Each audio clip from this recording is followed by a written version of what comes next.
Yes, so we're back. We're done with maxillary and mandibular anatomical landmarks. Now we'll talk about the restorative materials, okay? So what are the restorative materials? All are filling materials in which are used to, restore the tooth. It can be of any type, like amalgams, any other composites, any other GIC filling. So every radiograph, okay, of a tooth, if it has a filling, it will look different. Like it is a complete radio opaque. If we are using silver amalgam, gold or silver points, then the that filling will be completely radio opaque. That means it's totally white, right? So that we can make out. Then is other radio opaque fillings are stainless steel pins, a calcium hydroxide base, GP, any stainless steel crown, or an orthodontic appliance. Okay, so all these, because all the metals that will stop the x-rays, they will appear radio opaque. Now talking about radiolucent. Okay, radiolucent means that it will look as black. Okay, so what all are the fillings that will look black on the screen on the IOPA will be silicates, composites, or porcelain, right? So composites and porcelain. Mostly we use composites, so we should remember that any composite filling will look as a radiolucency on the IOPA.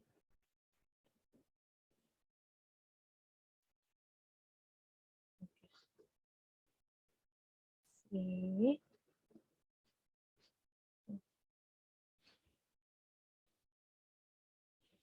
It's here. Can you see? All the radio opaque will be all your metallic fillings, silver, amalgam, anything else. These are totally radio opaque. See, the classifications are totally radio opaque and then radio opaque. See, if you see it in terms of grayness over here and here, okay, the GP will be a little less radio opaque than than your metal, any crowns or anything like that, right? Okay. Then in your radiolucent, see, you can see the fillings here. Okay, so your composites, see, even over here, your composites and your silica and porcelain, all these are radiolucent. You need to remember that. Okay, even this over here, you see those braces, orthodontic wires and braces. So these are again looking radio opaque. Okay, so just three things are in radiolucent: your porcelain, your composites, and your silicates, right? Only these three you need to remember as lucent. Otherwise, all majority of the restorative materials are radio opaque. Okay, so that was the last part that was left in our landmarks. Okay. So now we'll have a revision. Okay, I will be sharing some MCQs. Let us go through the MCQs.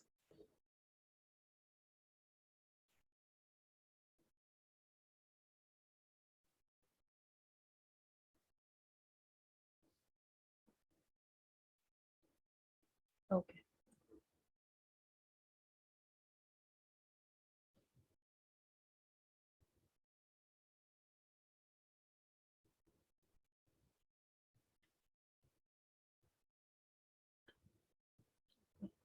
I'll just zoom in on this. Are you able to see this? Yeah, that's much better. Okay. One by one, let's quickly go through some MCQs. All right. So the first, which of the tooth structures has a radiographic appearance similar to bone, pulp, dentine, enamel, or cementum? So we need to see that which tooth structure has a radiographic appearance similar to bone. Is it the pulp? No, pulp is radiolucent, so that is crossed out. Then enamel, dentine, cementum is left, right? So the dentine has the blood vessels and nerves. Enamel is totally, it does not contain much of the nerve fibers and all. So that it comes to the dentine is similar to the bone. Now, which causes a cervical burnout? Root surface caries, cemento-enamel junction, increased scatter radiation, or decreased X-ray absorption. Okay. So first, let us recall what was cervical burnout. This was the at cervical area of the teeth.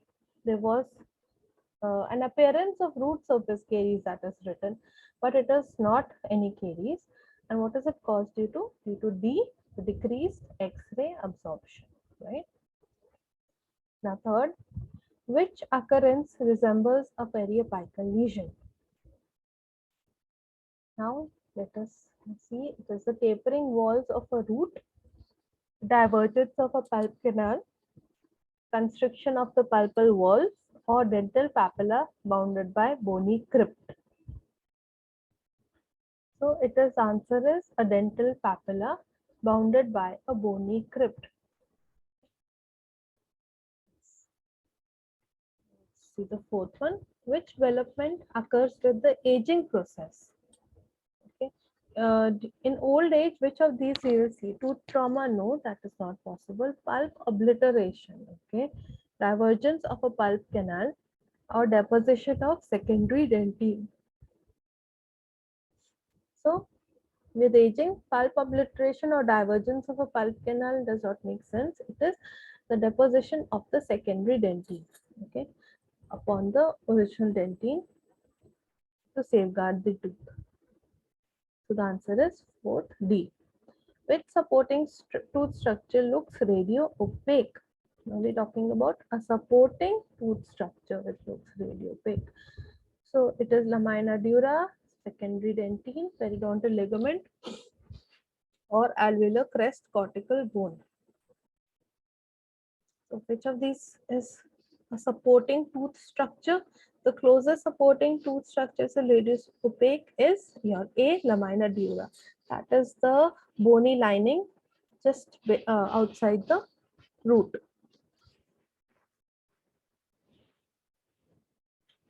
Okay.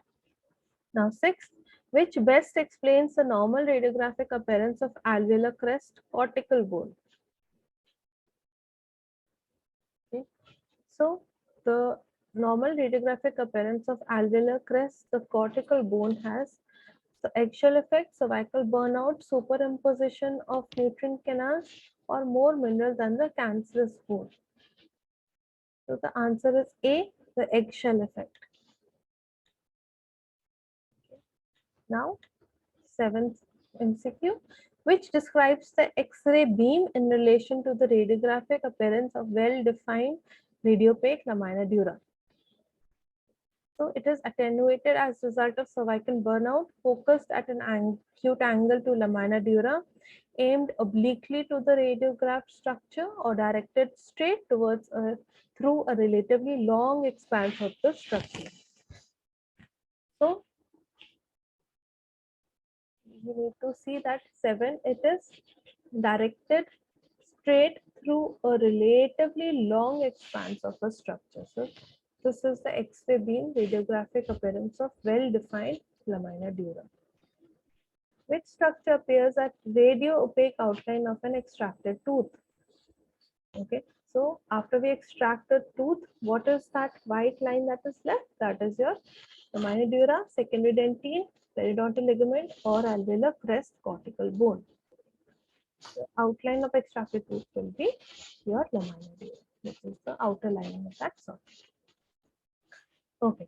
The radiographic appearance of a wider, denser lamina dura may indicate a tooth that is developing in heavy occlusion, not subject to stress, or experiencing pulpal death. Okay. When will you have wide, dense lamina dura? Okay. One of the reason is whenever the bone is developed more. Why? Because of the pressure from above, the supporting bone, that is lamina dura, will increase in size. So that is a wider, denser lamina dura in a tooth of heavy occlusion. So the answer is 9B. Okay. Now we come to the 10th. Which might the clinician deduce if the lamina dura is visible around a maxillary molar.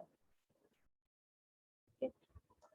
Around a maxillary molar, if a lamina dura is seen, then it is a sinus infection, periapical abscess, absence of disease, or periodontal involvement. See, they're saying that in the maxillary molar, we can clearly see the lamina dura. So it is, the 10 will be C, absence of any disease. That is, it is a healthy tooth with intact lamina dura. Okay. The clinician should consider all except one when establishing a diagnosis. Which one is the exception? Intraoral signs, lamina dura integrity, previous medical history, or patient reported symptoms. Okay. So we are finding a diagnosis for a tooth. So we have to see the intraoral signs. We have to see if the lamina dura is intact. We have to see, ask the medical history. Does the medical history play a role? Dental for this radiographic diagnosis? I don't think so. Or patient reported symptoms. Obviously, the patient, he says, that we will correlate with the IOP finding. So the accept answer over here is 11C. On an image, the presence of a double lamina dura indicates occlusal trauma, periodontal disease, inaccurate horizontal angulation, or photons at a right angle to the tooth surface. Okay. We have read about this, and this is very important.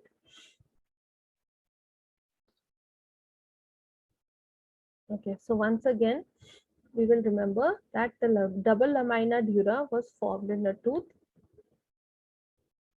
Okay, usually because every tooth will have a buccal aspect and a lingual aspect, right? And the curvature of the root and the thickness of the root buccally and lingually will be different.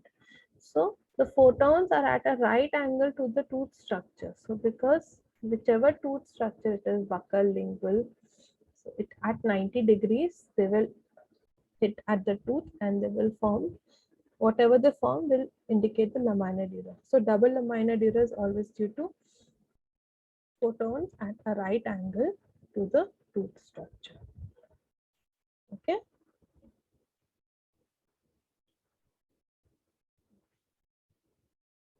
Go to the next one. Just a second. Yeah. The gingival margin of the alveolar process appears on a radiograph as a radiopaque line, a radiolucent line, a transparent area, or visible soft tissue area. The gingival margin of the alveolar process. Okay. So we are saying that the gingival margin. So here we are talking about the alveolar process, the margin. That will look as it will be a radio opaque line because we're talking about the process. We're not talking about the gingiva. Do not get confused in this question. Okay. Now 15th, which is the position of the normal alveolar crest? Okay. So the position of the normal alveolar crest is flush with the CEJ of the adjacent teeth, level with the CEJ throughout the arch, not more than 1.5 mm from the CEJ, between 1.5 and 2.5 mm from the CEJ. Okay. So 14th, that is the cemento-enamel junction. So what is the difference between the cemento-enamel junction and the alveolar crest? That in a healthy tooth, the distance should not be more than 1.5 mm, which is also around the pocket depth, right? Okay. Now, the radiographic significance of the alveolar crest is to show its length, position, thickness, or amount of absorption, right? So what are we saying? The radiographic significance of the alveolar crest is, it shows us the position of the alveolar crest. Okay. That is, if it is at the original position or it has gone down due to aging or any other disease, trauma, periodontal disease. So we need to see that level. Now coming to the 16th question. The length of the alveolar bone in a particular region depends upon which factor? The length of the alveolar bone depends on the thickness of the arch bone, depends on the amount of alveolar bone resorption, distance between the teeth in question, or the patient's gender, age, and oral hygiene habits. Okay.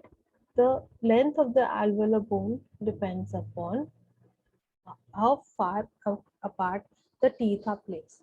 Like for example, I'll just show you here. Okay. If I have a molar here and I have a molar which is a nice tight contact. Okay. And what is the length of the alveolar bone in this region? This much, right? So that is hardly what, maybe not even 0.5 centimeters, right? Or maybe 2 to 3 mm. Now, if there is spacing between the teeth or the teeth are drifted or any pathological migration, anything else is there, then maybe if the tooth has gone over here, then what do we have to take care? Then what is the length of the alveolar bone? You getting the question? So the length of the alveolar bone has increased. It depends on the distance between the teeth in question. All right. Okay. Now, which alveolar crest shape is indicative of periodontal disease? Okay. Whenever there is a periodontal disease, what will we see?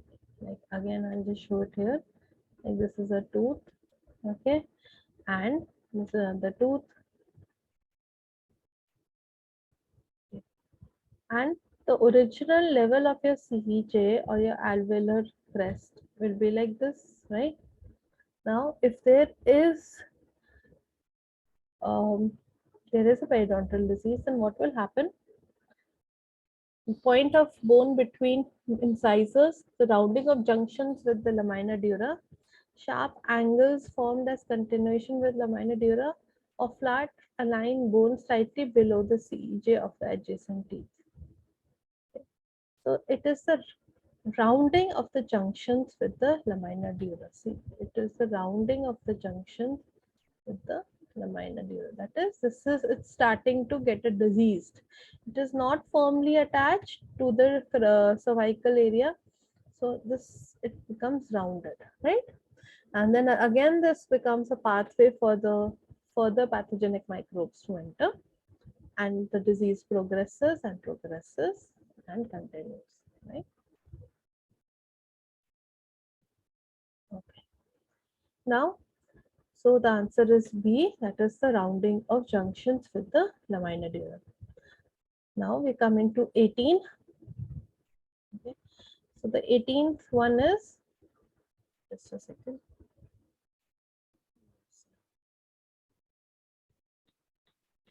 Yeah. Which best explains the radiographic appearance of the periodontal ligament. Okay. The periodontal ligament is thickness of cancellous bone comprised of trabecular bone composed primarily of collagen, or the density of crystal bone and lamina dura.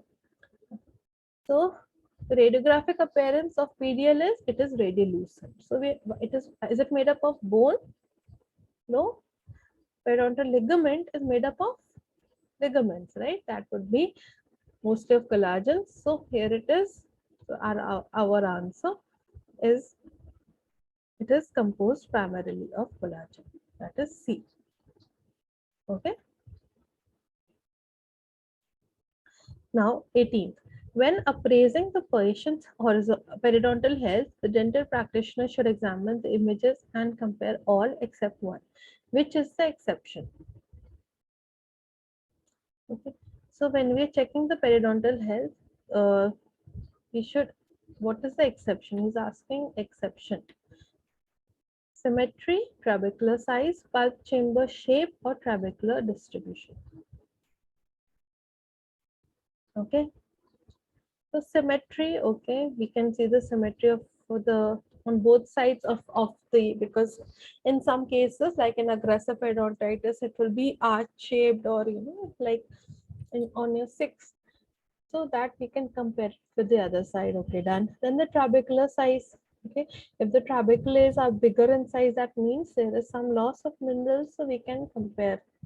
Then pulp chamber shape. I don't think pulp chamber shape is related to the periodontal health, right?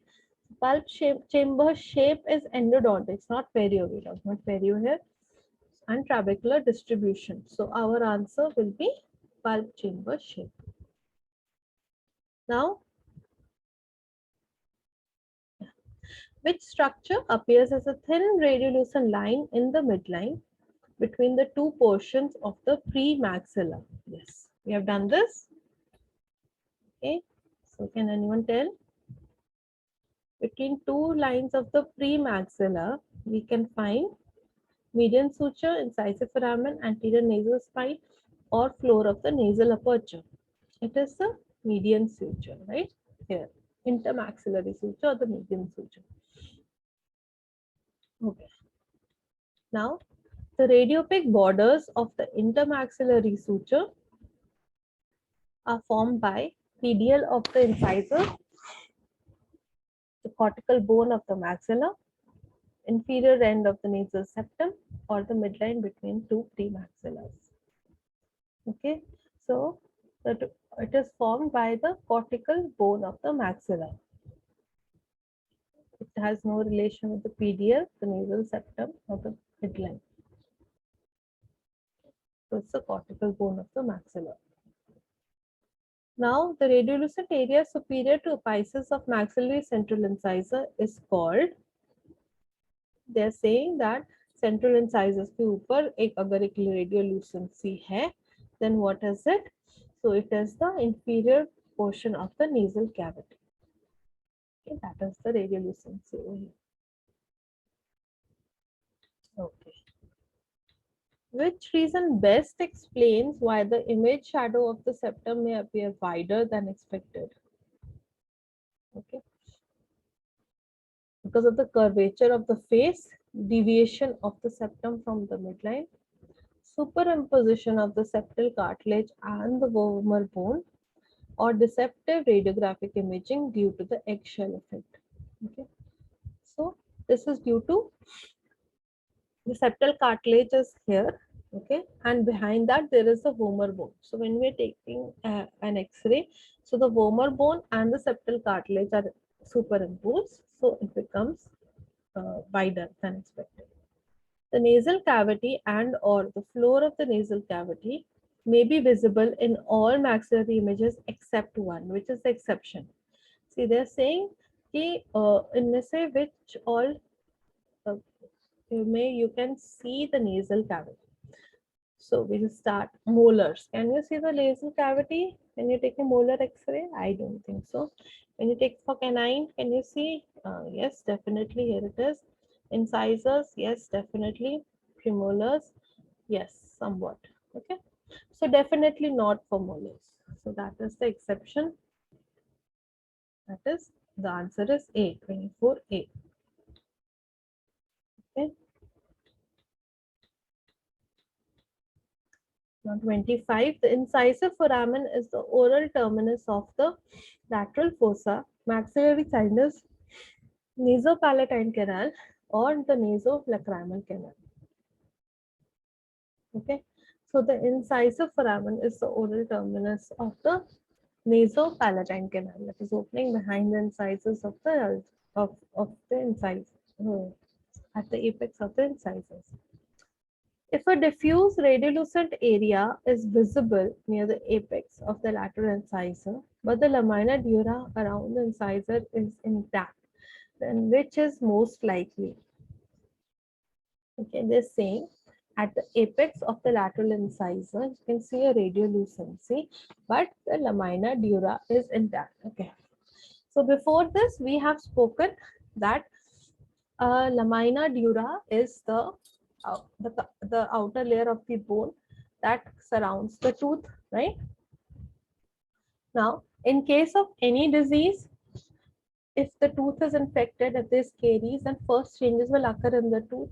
If there is any periapical lesion or anything, then all the pus or all the infection will spread through the apical foramen and come out.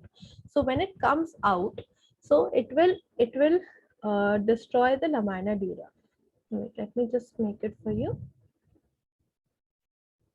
Okay, see one I'll make here. I'll make for a lower incisor. Okay, yeah. Okay, see. Now this is the alveolar bone. Now this is the lamina dura. Okay. So the lamina dura over here is intact. This is the pulp chamber. Oh, a little bit curved it became. Okay. So this is the, I'll have to clear this.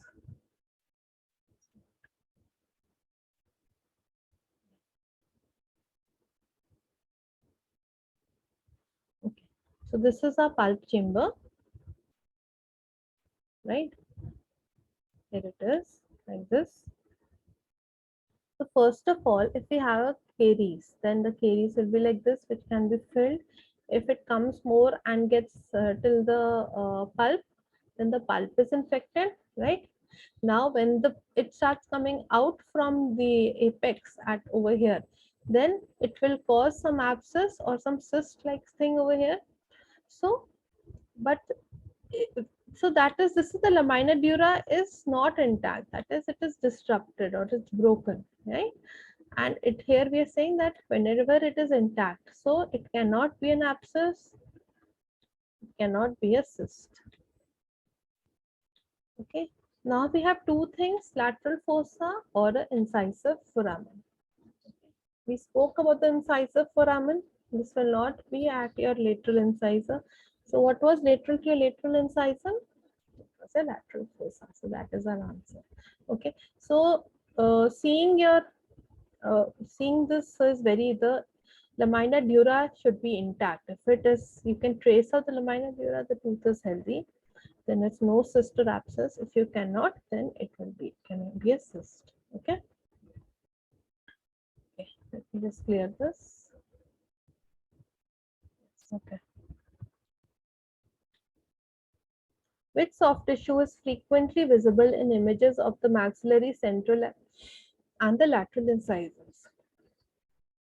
Which soft tissue is frequently visible in the images of the maxillary central and the lateral incisor? So is it the tip of the nose, the nasal concha, PDL, or nasopalatine muscles and nerves? Okay. Just read whenever you're getting a doubt with the question, just read it again. Okay.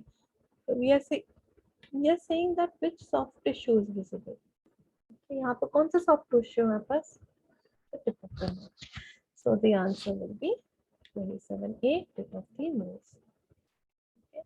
Now, which radiolucent normal anatomical structure is occasionally visible when steep vertical angulation is used to expose a maxillary canine image? Okay. Now, we're saying that when we take a maxillary canine image at a very more vertical angle, then is it the lateral fossa which is here? No. Nasal concha? No. Incisive foramen? No. So what will it be? It will be the nasolacrimal canal, right? 28D. Okay.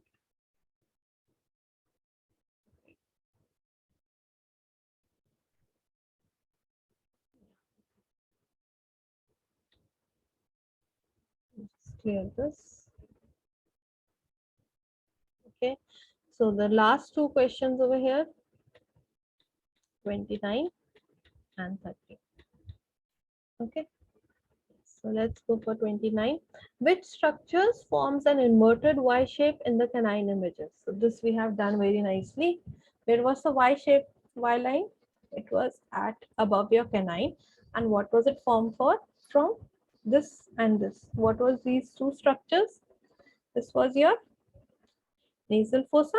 This was your maxillary sinus. Okay. So what is the answer? Sinus and nasal cavity, superior anterior walls of sinus, floors of sinus and the nasal cavity. Yes. So it will be the floor of the sinus and the nasal cavity.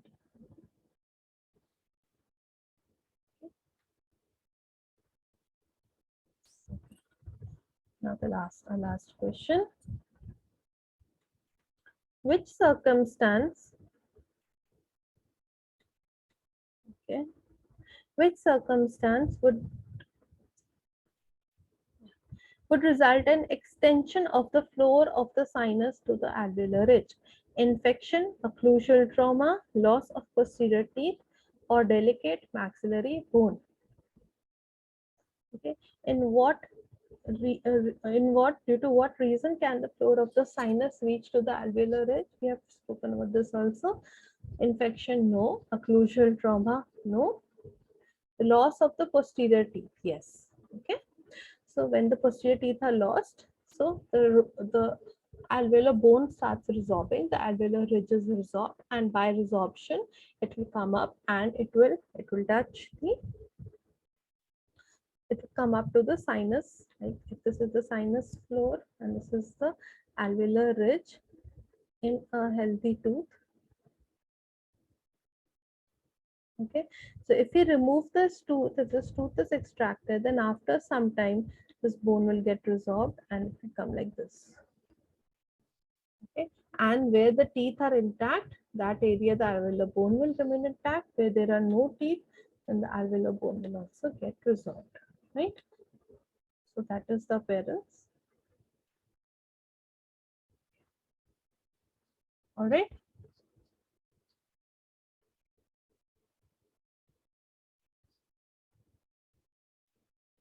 Okay. With that, we have concluded this chapter of normal anatomical landmarks. Okay. I hope you have understood because I have taken it very slowly and in very much detail. Because once you understand this basic landmarks, it becomes very easy for you in your exams to have your radiographic interpretation, which is a very important part of your viva and your practical examinations. Like after you take the radiograph, you're supposed to interpret it.